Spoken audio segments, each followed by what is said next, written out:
He said Anna attempted to seduce him, demanded money, and threatened to expose him if he did not cooperate. Nah. He depicted himself as the victim. Nah, he did not. He did not. This terrible show of victim blaming enraged Marianne, who had already been through unbearable suffering. She made the decision to take affairs into her own hands. Marianne carried out her task on March 6, 1981, at an apparently normal court session. Her clothing concealed a .22 caliber Beretta pistol. Yo, she responded quickly. Ayo, gang, what's happening? So, we going into another reaction video. We looking at some convicts who were killed in court. I don't know if this is clickbait or not, because that sounds crazy to me, but I clicked on it, so let's see what it's about. To that moment in court making global headlines tonight, a convicted war criminal suddenly drinking poison and then shouting a message to the judge. Courtrooms are frequently the scene of legal disputes rather than violence. Bro, what? However, there are times when the situation takes an unexpected turn, and the inmates find themselves in the spotlight of their courtroom drama. Here are 8 convicts who were killed in court number 1. Number 1, David Paradiso. David Paradiso's unfortunate path was even worse when he became involved in a judicial saga. It's a fascinating story of courtroom turmoil and violence that began with his arrest in December 2006 for a heinous crime, the suspected demise of his girlfriend, Eileen Pell. Oh, no. Their relationship had just lasted for a few weeks when a tragedy occurred in the back seat of a car driven by Deborah, Paradiso's mother. What? Deborah later claimed that she had not heard the couple argue until that fatal day. However, in an odd act, David fatally stabbed his lover in the neck, stating that if he did not act first, she would take his life. The events that followed were even more confusing. Undaunted by the seriousness of his crime, Paradiso compelled his mother to drive him from Loy, California to a place 15 miles distant in Amador County, where he disposed of Eileen's lifeless body along a road. What? Those who learned of these deeds were astounded by their callousness. Bro, his mama helped him? Paradiso's defense team claimed that he was under the effect of methamphetamine during this encounter. Oh, jeez. He was captured and charged with the crime, nevertheless. However, during his trial in 2009, the narrative took an even more bizarre turn. It is critical to establish context prior to this trial. David's mother, Deborah Paradiso, had been profoundly concerned about her son's mental health in the weeks leading up to the court hearings. She noticed indicators of a potential collapse in him, such as a sense of sorrow in his eyes. Furthermore, she suspected he held a firearm, which she reported to authorities. A search of his holding cell turned up no evidence of a weapon, so her suspicions were dismissed. Deborah Paradiso later claimed that her dismissal contributed to the catastrophic events that followed.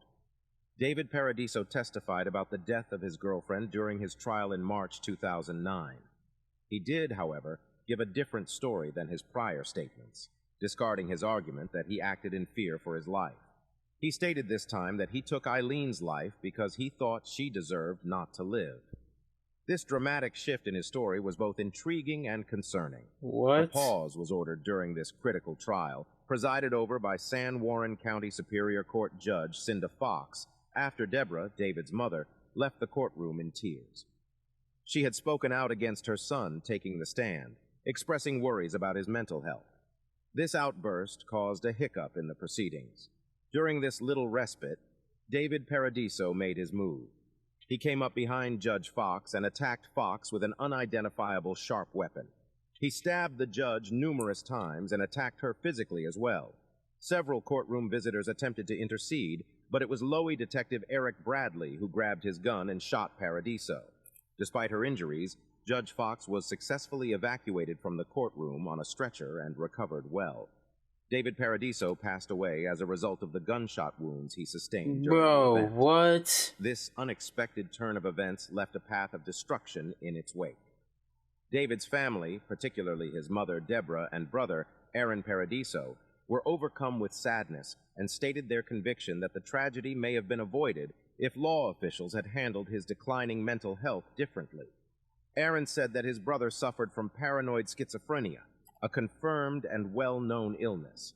He contended that David should not have been called to the stand in his current mental state. True. Number 2, Claus Grabowski. Claus Grabowski, That's His it? story began in Germany, All where right. police identified him as a repeat criminal. Okay. Subsequently, he was arrested for strangling a child and was sentenced to probation. One may have thought that this close call would teach Grabowski a lesson, but his malevolent tendencies remained. A few years later, he was arrested again for crimes related to children.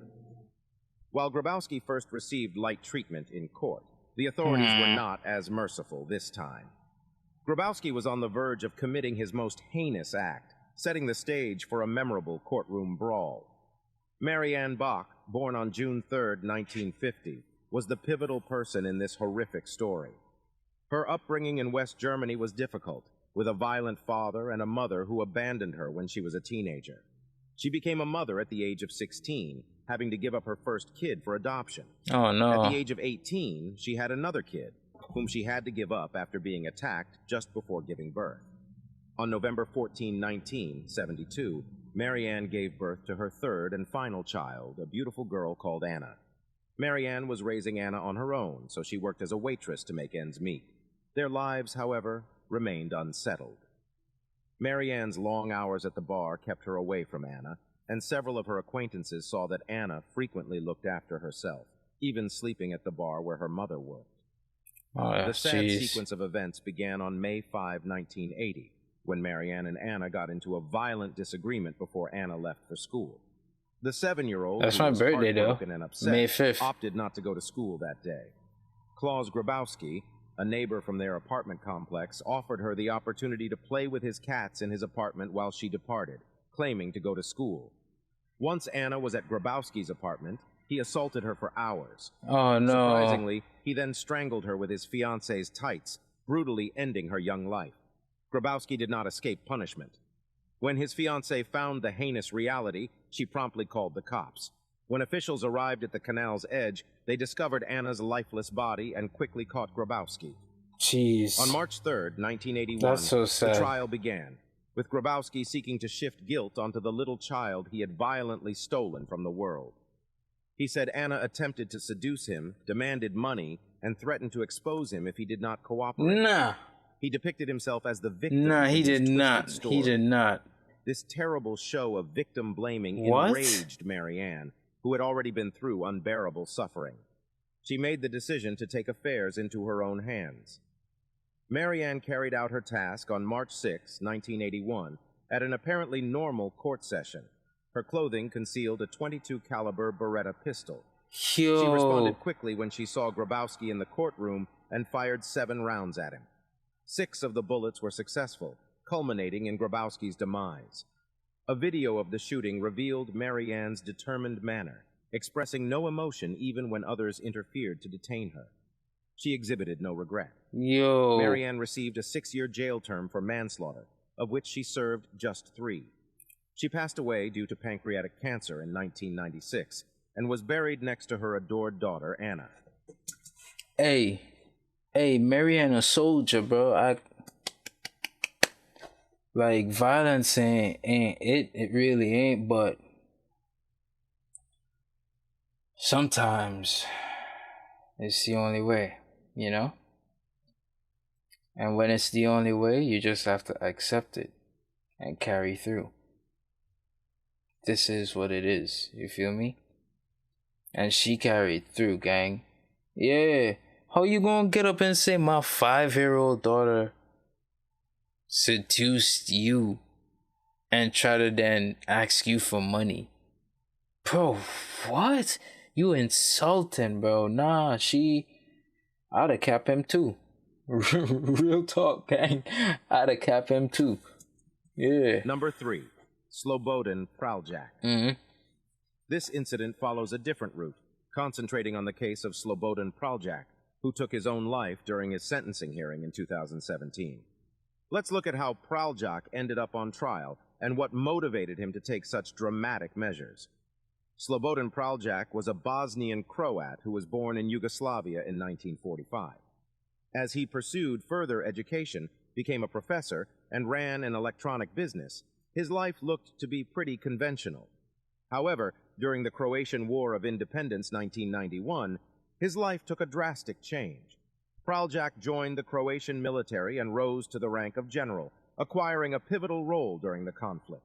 Nonetheless, his leadership reportedly entailed war crimes, such as attacks on houses of worship, looting, and assaults on people. He was also in command of the infamous drill camp, where Bosniak men faced brutality and mistreatment. Praljak returned to civilian life as a successful businessman after the conflict ended in 1995. You see when power gets to your head, he started gang? a production company, a tobacco company, and wrote 25 books, appearing to get his life back on track. However, in the early 2000s, Praljak, along with 5 others, faced war crimes charges brought about by the International Criminal Tribunal for former Yugoslavia. He was indicted on grave accusations after surrendering to authorities, including Geneva Convention breaches, violations of war laws and customs, and crimes against humanity. These claims originated from his high-ranking position throughout the war, when many atrocities were blamed on his men. The ICTY said that Praljak either ordered these crimes or was aware of them, but did not intervene. The trial began in April 2006 and continued for around 7 years. Wow. Praljak was found guilty and sentenced to 7 years in jail in 2013. He contested the ruling. He'd have been out by now. In November 2017, a court in The Hague maintained sections of his sentence while dismissing others. His 20-year prison sentence, however, remained unaffected. Surprisingly, he had already served around 13 years in jail, leaving him with 7 years until eventual release. Praljak, on the other hand, was passionately opposed to the ruling.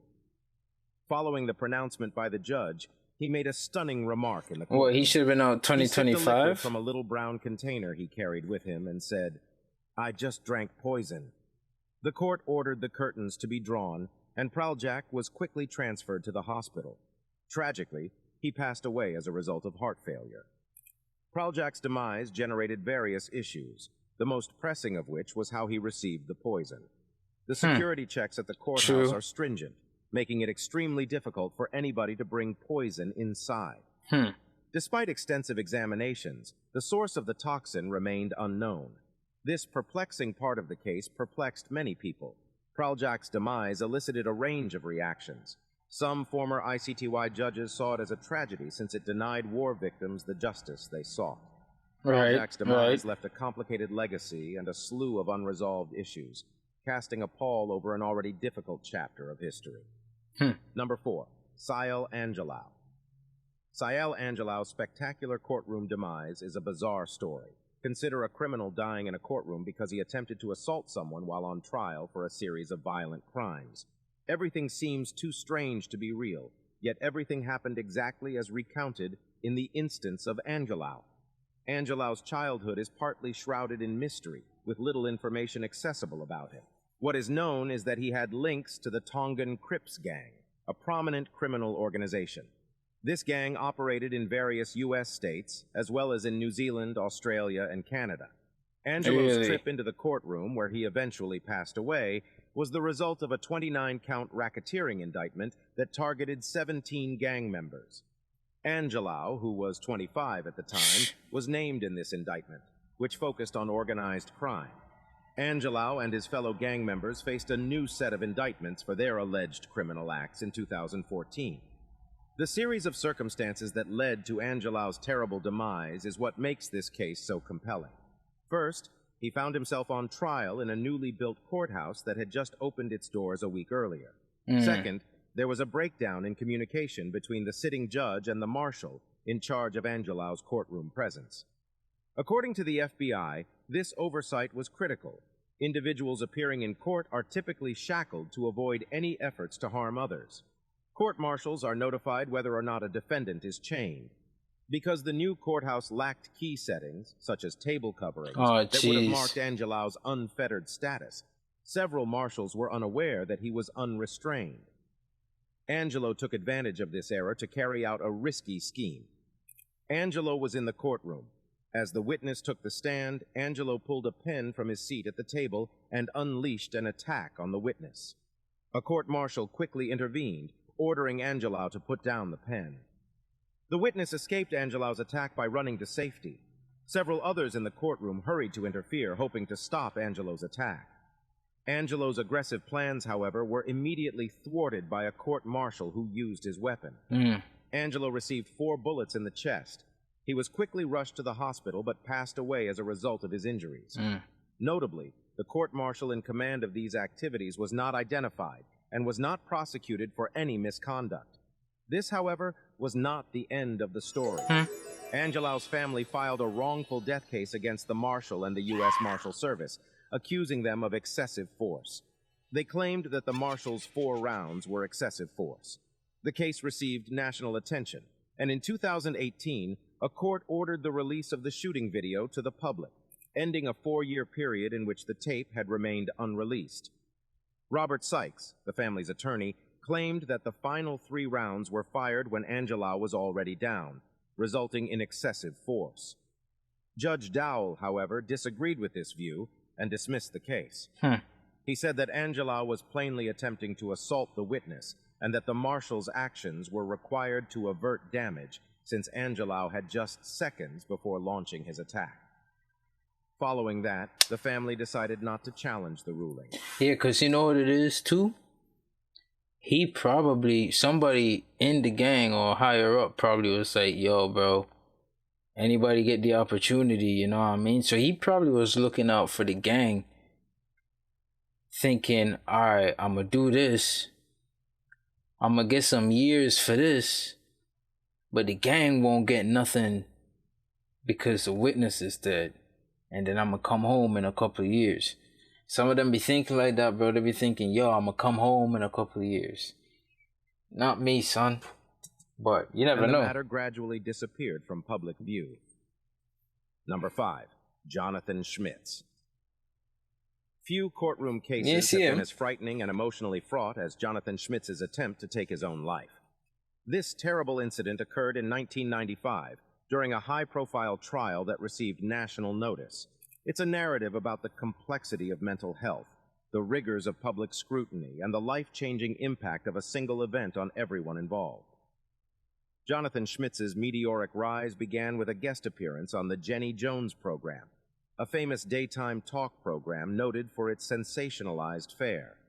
Schmitz, a calm and humble man, was asked to the program by a producer who explained that a hidden admirer wished to expose their name. Schmitz had no idea that the admirer would turn out to be Scott Amadure, another guest on the show. Amadure admitted his affection for Schmitz in front of a live studio audience during the episode's recording, indicating that he had a crush on him. Why would you do that? The audience reacted with laughter and applause, but Schmitz was plainly uncomfortable and perplexed. The piece was broadcast on national television. That's so embarrassing. Schmitz to mockery and disgrace. On March 1995, 3 days after the filming, Schmitz returned I think I heard about this. home and fatally shot him. The sad tragedy pushed both men into the public limelight. Schmitz was arrested and charged with murder in the first degree.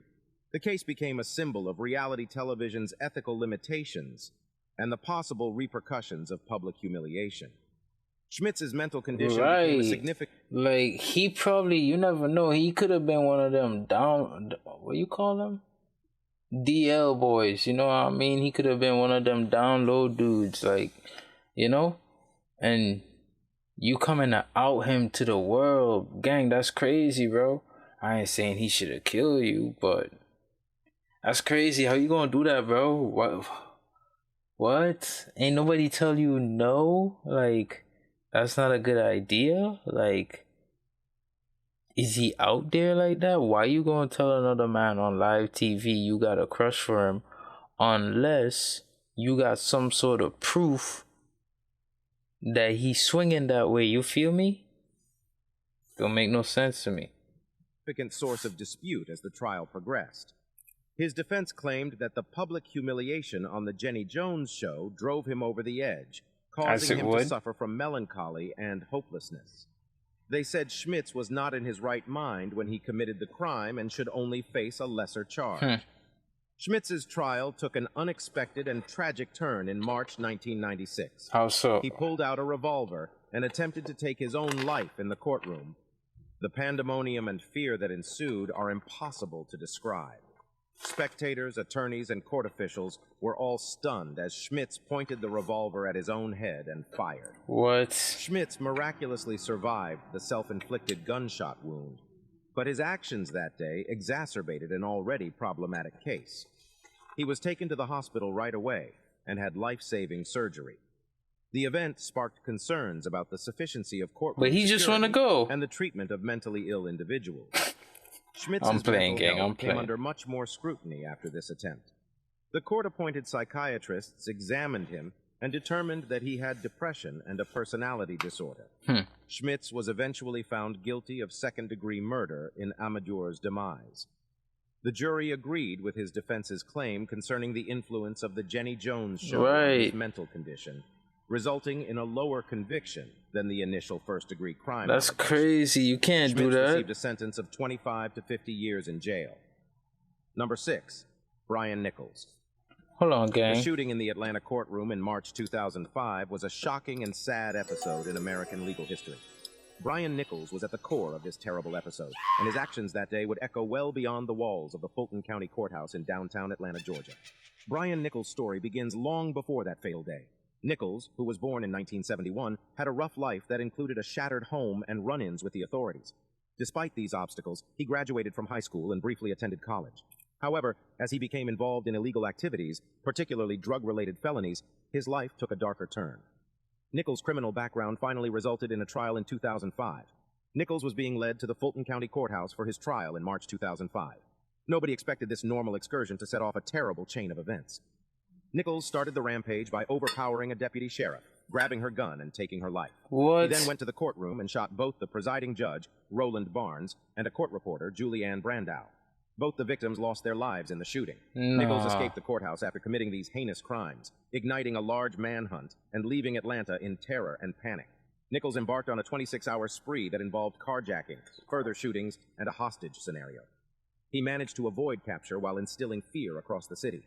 The sheer boldness and savagery of his deeds gripped the nation and dominated headlines as law enforcement authorities rushed to apprehend him. Nichols' reign of terror came to an end when he kidnapped a woman in her own apartment. During the confrontation with the police, however, Nichols made an unexpected choice. He let his prisoner go unhurt and turned himself into authorities. The motivation for this surprising capitulation remains unknown. Good thing he did that. Some speculate that Nichols had a change of heart, while others say he was tired and recognized his arrest was unavoidable. Brian Nichols' following trial for the courtroom crimes was a high-profile case that received extensive media coverage. Nichols was convicted of all counts in November 2008, notwithstanding his original defense claims of insanity. He received repeated life sentences without the possibility of parole. They got a courtroom coke. shooting left an indelible mark on the city, the families of the victims, and the criminal justice system. It sparked concerns about courthouse security since Nichols was able to obtain a firearm within the halls of justice. In reaction to the occurrence, numerous courthouses around the country increased security to avert similar catastrophes. Furthermore, the case brought to light concerns with mental health and the criminal justice system. Nichols' defense maintained that he was not in his right mind when he committed the murders, raising questions about the court system's care and examination of people with mental health issues. Number 7, Michael Marin. The tale of Michael Marin is a remarkable and bewildering one. Michael Marin's life began with all the trappings of a bright future. He began his career on Wall Street with a degree from Brigham Young University and a law degree from Yale, working for prominent firms such as Lehman Brothers, Merrill Lynch, and Salomon Brothers. His successful job provided him with enormous cash, allowing him to live a lavish lifestyle. He had many luxurious properties, as well as an art collection that included works by luminaries such as Picasso. Marin's exploits brought him all over the world, and he even managed to conquer Mount Everest in the early 2000s. He appeared to be living the ideal American dream, although an extravagantly wealthy one, as a married man with 4 children. Marin's problems began when he fell behind on mortgage payments for his $2.5 million property in Phoenix, Arizona. Desperate to save his property, he tried everything, including attempting to raffle it off at a charity benefit. Oh, jeez. Despite his attempts, none of them were successful, and his desperation... I was going to say, most marriage problems comes from money. A daring and unusual crime. Michael Marin's house was devoured by flames, and soon collapsed around him on that tragic day. Marin came from the heart of this raging flame, a very perplexing sight.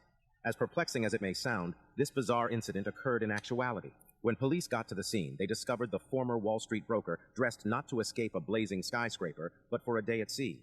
The big concern was, why would someone use diving gear to escape a house fire?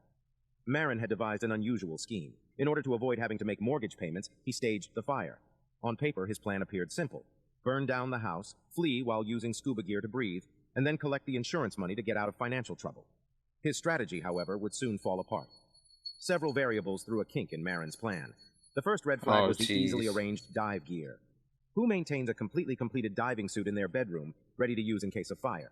Second, Right. the fire investigation indicated that the fire was intentionally set in 4 separate areas around the Oh, house, no. with phone books utilized to ensure its quick spread. Oh no. It became clear that this was not a simple case of a home fire, but rather a deliberate act. Michael Marin's financial problems, as well as his mistaken attempt to fix them, have left him facing serious repercussions. Arson and attempted insurance fraud were serious offenses with severe punishments. Marin faced a jail term ranging from 7 to 21 years if found guilty when his court procedures began in May 2012. It was a bleak scenario with no apparent way out. Marin's fate was sealed in June 2012 when he was found guilty of his charges.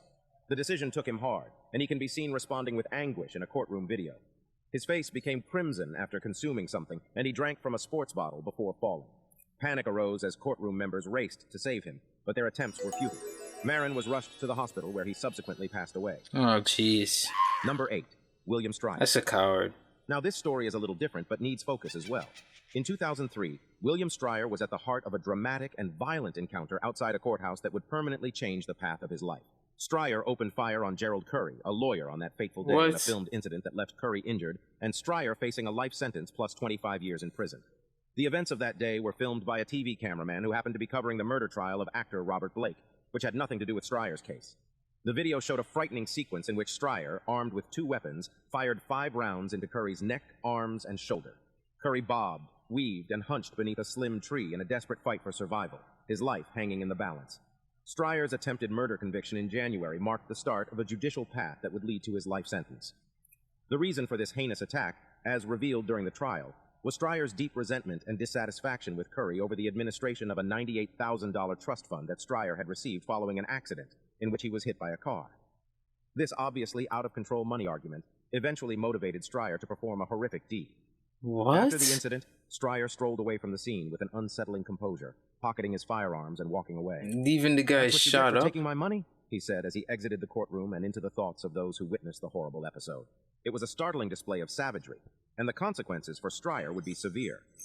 During the trial, however, the defense team gave a different viewpoint, saying that Stryer thought his trust had been terribly abused, causing him to think he had been harmed. Bro, some people They are said that crazy, Stryer lost bro. his mind during the incident, claiming that his actions were motivated by a strong feeling of injustice rather than malice. Gerald Curry, the lawyer who took the brunt of Stryer's rage, expressed delight at his assailant's life sentence. Stryer, in his opinion, was a dangerous person, and the decision assured that he would never be free again. Yeah, The of attack had course left he's Curry with dangerous. not just physical wounds, but also a lasting feeling of the menace Stryer posed. Bro. William Stryer's story is a sobering reminder of the combustible junction of personal grudges and severe acts of violence. Bro, that was crazy, bro. That was crazy. I didn't think it was gonna be like this, but that's crazy, bro. I didn't expect nobody to be dying in court like that, bro. But wait, how did this guy die in court? It calls into question one's ability to cope with perceived injustices, as well as the possibility that these grievances will evolve into acts of attempted crime. How did he... And severe. William Stryer's story is a sobering reminder of the combustible junction of personal grudges posed. The attack had left Curry a danger, expressed delight at his assailant's life sentence. He got life sentence. That guy didn't die in court. Why is he in this video? Anyways, gang, if you like my video, like and subscribe, you know what I mean? Support your boy. Once I get to monetization or I hit that plateau, I'm gonna start doing some more original content for you, you know what I mean? So I'm gonna see y'all in the next one, and have a great day, everybody.